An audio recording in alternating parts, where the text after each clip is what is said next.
Hola, en este punto 10 vamos a introducirnos en el mundo de la mecánica cuántica. Hasta ahora hemos visto una serie de vídeos en los que pudimos estudiar algunos fenómenos físicos que la mecánica clásica no puede explicar y que se han conseguido explicar mediante la introducción de la cuantización en algunas magnitudes físicas, como por ejemplo Einstein, en el caso del efecto fotoeléctrico, pues introduce la discontinuidad de la luz. La luz está formada por partículas llamadas fotones y eso le permite explicarlo.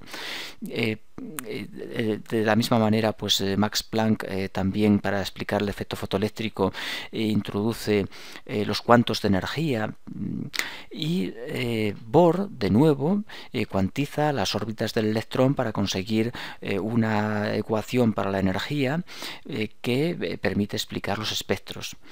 Sin embargo, estas cuantizaciones van en contra totalmente de la física clásica, son meras hipótesis y evolucionan dando lugar a una nueva física que es la mecánica cuántica.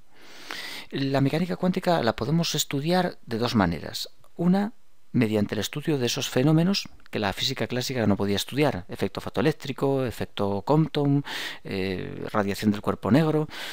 A partir de esos fenómenos se puede obtener la mecánica cuántica, pero hay una forma más sencilla de estudiarla, que a la hora de cuando empezamos con ella es la manera que todos los libros tienen de explicarla, y es mediante postulados. Vamos a postular algunas verdades que se sabe que son verdades absolutas, que no hace falta demostrarlas.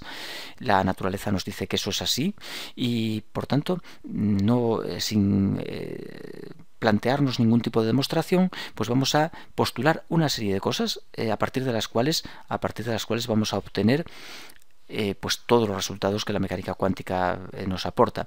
El primer postulado: vamos a postular la existencia de una función de onda para un sistema cuántico que vamos a escribir. Va a ser una función que vamos a representar por la letra griega psi, y va a depender de coordenadas y de tiempo. Yo ahí, para no liarlo mucho, he puesto como coordenadas la x, pero en general la coordenada depende del tipo de sistema cuántico. Por ejemplo, el movimiento de una partícula sobre un eje requiere solamente de la x, pero el movimiento en el espacio requiere de x y z, y si la simetría fuera esférica, pues mejor las coordenadas esféricas r, θ y φ.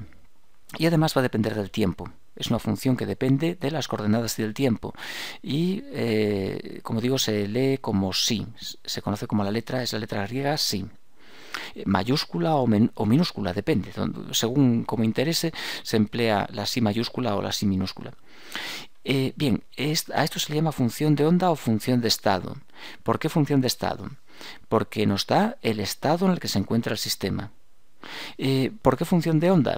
Porque la hipótesis de de Broglie introduce el concepto dualidad onda-corpúsculo, de manera que a partir de ahí el electrón tiene una onda asociada, es decir, se comporta como una onda, y por tanto la función que lo describe es una función de onda. Por eso la psi se conoce como función de onda o función de estado. Y ese primer postulado nos dice que esa función contiene toda la información que es posible conocer acerca del sistema cuántico. Nos da todo lo que podemos conocer. Aquí es cierto que defraudó a los físicos de los años 20, porque uno espera que esa información sea variada y completa, que defina claramente el estado del sistema, que nos dé pues la trayectoria que sigue la partícula, que nos diga si ese electrón en torno al núcleo se mueve con una órbita circular, como suponía Bohr y Rutherford, o es quizá una órbita elíptica, o qué tipo de órbita sigue. Veremos que no es capaz de dar esa información. También pensaríamos en que nos dé la velocidad que tiene ese electrón cuando se mueve en torno al núcleo, su cantidad de movimiento, y veremos que no podemos conocer tampoco esas magnitudes. Hay un problema de indeterminación debido al principio de incertidumbre de Heisenberg: delta de x por delta p sub x mayor o igual que h partido partido de 4pi. Este principio hace que no podamos conocer muchas cosas, no podemos conocer casi nada, mejor dicho, en el mundo cuántico, y esto por supuesto decepcionó como digo, a los físicos de los años 20, entre ellos a Einstein, que bueno, consideraba que la teoría explicaba algunas cosas, pero que era una teoría incompleta que tenía que evolucionar para llevar a un determinismo como tiene la mecánica clásica.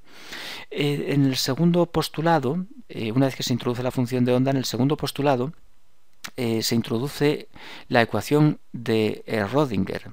Me falta aquí una R, Rödinger. La ecuación de Rödinger tiene esta forma, Hc, igual a SI, donde H se conoce como el operador hamiltoniano. En mecánica cuántica a los operadores les vamos a poner este símbolo llamado circunflejo. Si no está claro, que no es evidente que sea un operador, debemos ponérselo. Operador es un operador hamiltoniano. Es el operador hamiltoniano, H. Y va a actuar sobre la función de onda. Un operador es, bueno, esto en concreto tenemos aquí su expresión matemática, pero un operador es cualquier ente matemático que actúa sobre una función. Por ejemplo, un operador es el derivada. Nosotros escribimos el derivada respecto de x de la función x cuadrado 2x. Bueno, pues esto es un operador. El derivada respecto de x es un operador y aquí está la función sobre la que actúa. De hecho, el derivada respecto de x en cuántica vamos a utilizar mucho este símbolo, d con el circunflejo, el operador derivada. D actúa sobre x cuadrado y da 2x. Bueno, pues la ecuación de Rödinger es una ecuación en la que un operador que es h actúa sobre la función de onda que hemos comentado antes y da la energía del sistema. Es la energía del sistema por la función de onda. Por tanto, la resolución de esta ecuación, que es una ecuación diferencial, nos va a permitir el cálculo, la obtención, nos va a permitir obtener el valor de la función de onda y de la energía de nuestro sistema cuántico. La clave está en resolver esta ecuación diferencial. Y el operador hamiltoniano es un poco más complejo que el derivada, pero como podemos ver aquí, tiene derivada segunda. El hamiltoniano es menos h barra cuadrado, partido de 2 y de la masa de la partícula. H barra, como sabemos, es h partido de 2pi, h dividido por 2pi, derivada segunda respecto de x al cuadrado, más la v. ¿Qué es la v? La v es el potencial, es un operador también, es el operador energía potencial, es la energía, bueno, es el potencial al que está sometido a la partícula. Por ejemplo, si es una partícula eléctrica con carga, va a estar sometida a un potencial electrostático, que viene dado por la ecuación producto de cargas entre la distancia que las separa. Si puede ser un potencial gravitatorio, puede ser el potencial elástico de la ley de Hooke. Esos son los potenciales a los que está sometida la partícula, o no estar sometida a ningún potencial, y por tanto esto tomaría valor cero. Si es una partícula libre que no está sujeta a ningún tipo de potencial, en ese caso lo sustituimos por cero. En cada caso tendremos una solución para el problema.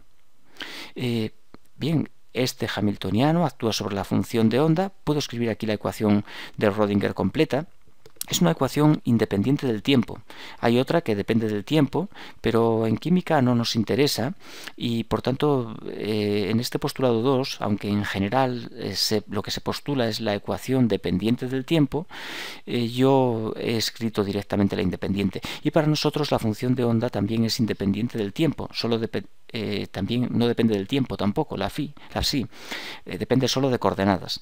Menos h barra cuadrado partido 2m, derivada segunda respecto de x al cuadrado, más v, actuando todo ello sobre psi de x, por ejemplo, en el caso de un movimiento unidimensional, para dar energía por psi de x. Esta es la forma que tiene la ecuación. Sustituyendo el hamiltoniano aquí por su valor, obtenemos esa expresión. Bueno, por fin lo último, ¿qué nos da la función de onda? La psi de x o psi de las coordenadas, ¿qué nos aporta? Pues ella en sí nada. Lo que tiene significado físico es su módulo al cuadrado. Bueno, lo podríamos dejar como cuadrado. ¿Qué es el módulo? El módulo se debe a que la función a veces es compleja, es una función imaginaria, tiene unidad imaginaria. Y el módulo se define, el módulo al cuadrado se define como el producto de la función por su conjugada. El módulo es el producto de la función, el módulo al cuadrado. Módulo al cuadrado es el producto de la función por su conjugada. La conjugada se representa por un asterisco. Ah, sí. Es que ahora por un momento se me ha ido la cabeza y no sabía. Si quito este cuadrado de aquí, tengo el módulo de la función y es raíz cuadrada de la conjugada por la función. Esta sí con asterisco se conoce como la conjugada. La conjugada en los números complejos, si recuerdas de matemáticas, la conjugada es cambiar la i por menos i. Esto es lo que tiene significado físico. ¿Cómo se llama a esto? Se le llama densidad de probabilidad. Es la densidad de probabilidad. Y nos da la probabilidad de que la partícula se encuentre en un determinado lugar del espacio, en un punto del espacio. La probabilidad de que esté ahí vendría dada por este valor. Por tanto, se conoce como densidad de probabilidad. Para que se vea un poco mejor la idea, voy a poner un pequeño ejemplo al respecto. Vamos a borrar aquí esta ecuación y voy a poner un ejemplo para que se entienda mejor qué es esto de densidad de probabilidad y cómo se trabaja con ello.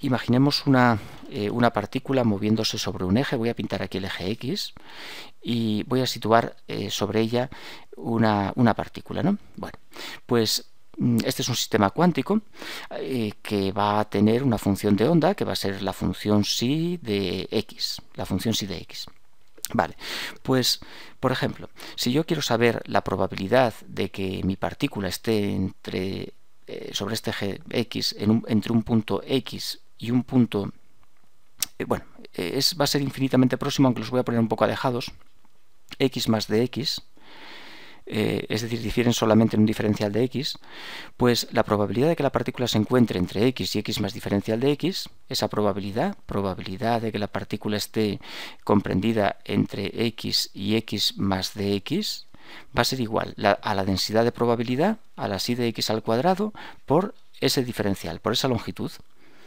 En el caso de que, por ejemplo, yo quisiera calcular la probabilidad de que la partícula se encuentre entre un punto A y un punto B, que ahora no están espaciados por un mero diferencial, sino que ya es una distancia importante entre ellos, pues la probabilidad de que la partícula se encuentre entre los puntos A y B vendría dada por la suma de las probabilidades de que se encuentre en cada uno de los elementos diferenciales que componen ese intervalo. Esa suma de esos diferenciales la hace la integral, por tanto viene dado por la integral entre a y b de el módulo de psi de x al cuadrado por dx. Esto nos daría la probabilidad de que la partícula esté entre a y b. Por tanto, si nos fijamos, la función de onda en realidad no nos va a determinar ninguna órbita, simplemente la probabilidad de que la partícula esté en un determinado lugar del espacio. Es verdad que en este caso concreto el movimiento que la partícula tiene es un movimiento rectilíneo sobre ese eje X, pero no voy a poder saber dónde se encuentra ni qué velocidad posee, simplemente una probabilidad de que esté dentro de este intervalo y va a venir dada por el módulo al cuadrado de la función de onda, integrada entre los límites de ese intervalo. En el caso, por ejemplo, de los átomos, se utilizan mucho unos diagramas que se conocen como diagramas de densidad de probabilidad. Aquí tengo uno. Este diagrama es un diagrama de puntos, representa los orbitales del átomo de hidrógeno, por ejemplo, el orbital 1s, y aquí podemos ver muchos puntos. Y hay zonas donde la densidad de puntos es mayor. Por ejemplo, aquí en esta región hay una gran densidad de puntos. A mayor densidad de puntos, mayor probabilidad. Es una representación gráfica del módulo al cuadrado de la función de onda. Donde ese módulo al cuadrado toma un valor importante, pintamos muchos puntos. No es que cada punto sea un electrón, no, hay uno solo. Por ejemplo, imaginemos que es un átomo de hidrógeno, tiene un único electrón, pero en esta región hay mucha densidad de probabilidad. Según nos alejamos, la densidad baja. Por ejemplo, aquí estaría el núcleo del átomo y según nos vamos alejando, pues la densidad de probabilidad va disminuyendo, de manera que en esta zona ya apenas hay probabilidad de que se encuentre la partícula. Esta región del espacio que tiene una elevada densidad de probabilidad es lo que llamamos orbital. La probabilidad sigue estando según nos alejamos, por aquí hay algún punto también, por aquí tendríamos puntos, pero ya con mucha menos densidad de probabilidad, cada vez menos y menos y menos. De hecho, podríamos hacer una gráfica que representara esa densidad de probabilidad, por ejemplo, frente a un eje R, esa densidad sería muy importante en esta zona central y después iría bajando, bajando, bajando y tendiendo hacia cero, de manera que el eje R es una asíntota de la misma. Se llama una densidad de probabilidad radial. Por ejemplo, un orbital 2s, pues lo mismo, tiene una gran densidad de puntos en la zona próxima al núcleo, pero después encontramos una zona en la que no hay puntos, se llama nodo. Es una zona de densidad de probabilidad nula, y a continuación tenemos una zona de todavía más probabilidad, y a partir de esta región la probabilidad se hace nula. De manera que si partimos y trazamos un eje R desde el centro, nos vamos a encontrar con una densidad de probabilidad importante en esta zona, después aquí un nodo, y después una gran densidad de probabilidad aquí, y después tendiendo hacia cero. Esto es lo que nos da el cuadrado de la función de onda. Nos indica en las zonas del espacio donde es más probable que la partícula esté, solamente eso. Es una información muy escasa. Como digo, Einstein llegó a decir que, bueno, esa frase tan conocida de que Dios no jugaba a los dados, esto no le satisfacía en absoluto. Aquí en el caso del orbital 3s tenemos una gran densidad cerca del núcleo, a continuación un nodo, después una densidad también importante y después más densidad todavía. Aquí hay una enorme densidad de probabilidad. Gráficamente podríamos dibujar algo así, aquí más arriba y aquí más arriba y hacia cero. El orbital es esta zona del espacio que contiene una densidad de probabilidad de casi 1. Por tanto, a nosotros en cuántica nos va a interesar mucho esto, el módulo al cuadrado de la función de onda. Si la función de onda es real, si sí es real, no hace falta hacer su módulo al cuadrado, con hacer el cuadrado es suficiente. Pero si es imaginaria, imaginemos una psi que es x por y, una función imaginaria, tiene unidad imaginaria. Para conseguir un resultado real, que va a ser la densidad de probabilidad, es necesario hacer ese módulo. El módulo al cuadrado es la función, la conjugada por la función. La conjugada, ¿cómo se escribe? Cambiando la y por menos y. Y la función, pues nada, según la tenemos, x por y. De manera que y por y es y cuadrado es menos 1, con el menos queda más 1 y que nos queda x cuadrado. Bueno, pues esa sería la densidad de probabilidad. La densidad de probabilidad vendría dada por la función x cuadrado. Esta función, pues no, en mecánica cuántica no cumple los requisitos imprescindibles para ser una función válida, pero el ejemplo me sirve para que se vea un poco de la idea de por qué tiene que ser, en el caso de que sea imaginaria, por qué tenemos que hallar su módulo al cuadrado para que la unidad imaginaria desaparezca. Recordemos que y al cuadrado es menos 1, y al multiplicar la función por su conjugada, pues nos va a quedar un valor real siempre. Bueno, eso es todo. No tiene este vídeo mucha importancia, son solo unas pequeñas ideas sobre lo que nos permite conocer la mecánica cuántica y una pequeña introducción de esos tres postulados que, bueno, permiten, en los siguientes dos vídeos que voy a hacer, nos van a permitir describir dos modelos cuánticos, uno muy sencillo, que es la partícula en una caja, y otro modelo de enorme interés, que es el átomo de hidrógeno, cuyo resultado va a coincidir fundamentalmente con el de Bohr, salvo en ciertas cosas, como por ejemplo las órbitas. Aquí no hay órbitas, hay densidades de probabilidad. Bohr tenía órbitas circulares. Aquí en mecánica cuántica las órbitas desaparecen. El modelo de Bohr es erróneo, da resultados correctos casualmente, o sea, predice los experimentos, pero casualmente. No es un modelo correcto. El modelo correcto del átomo es el modelo que la mecánica cuántica nos da.